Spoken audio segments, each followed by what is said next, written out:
Au début des années 2000, Isabelle Adjani était en couple avec Stéphane Delajoux.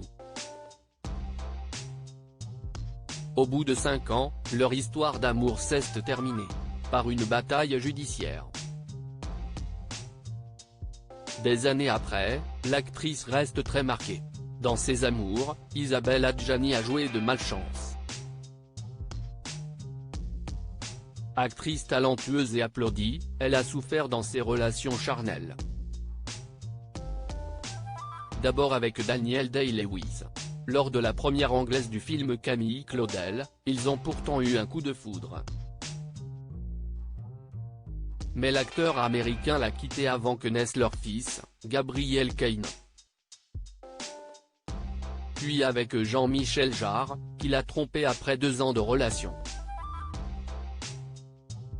Et enfin avec Stéphane Delajoux. Dans les bras du neurochirurgien, elle pensait avoir trouvé le bon. Mais dans leur intimité, cette relation de 5 ans a bouleversé Isabelle Adjani. Regardez la série Dirty John et ça vous donnera une idée, a-t-elle lâché dans les colonnes de Paris Match.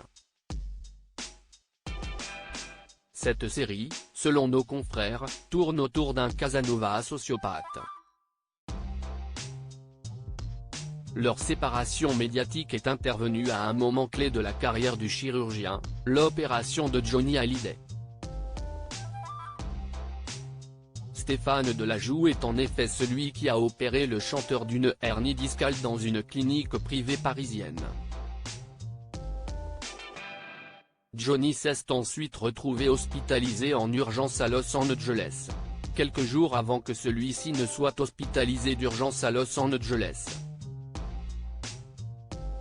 L'actrice avait ensuite porté plainte contre le médecin. La raison ? Elle l'accusait de n'avoir pas remboursé un prêt de 150 000 €. Isabelle Adjani lui aurait prêté de l'argent pour investir dans un site internet baptisé Fondation Docteur Plus. Org. Jérémy Assou, l'avocat d'Isabelle Adjani, révélait qu'elle avait versé de l'argent à celui qui était alors toujours son concubin, M. Stéphane Delajoux. Au vu de l'exposé de la vocation humanitaire du projet tel qu'il lui avait été présenté, et conformément à ses convictions personnelles connues et reconnues en la matière, ajoutait-il dans les colonnes du Point. Isabelle Adjani visée par une enquête après une âpre bataille judiciaire, cette somme avait été saisie par un huissier de justice dans un établissement bancaire parisien.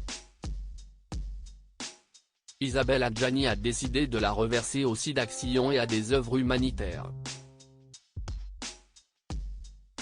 Nous avons mis en demeure cette société de nous rembourser et elle n'a pas daigné répondre, réagissait son avocat. Après investigation, il apparaît que la société Docteur Plus France n'a aucune vocation humanitaire. Il apparaît que ces partenariats n'existent pas. Depuis cette séparation houleuse, Isabelle Adjani est officiellement célibataire. Visée par une enquête pour fraude fiscale et blanchiment d'argent, la comédienne nie en bloc. On ne peut pas être ruiné quand on n'a jamais été fortuné, a-t-elle lancé. Elle est tout de même consciente d'avoir gagné d'argent que la moyenne mais qui en a donné et perdu plus que la moyenne.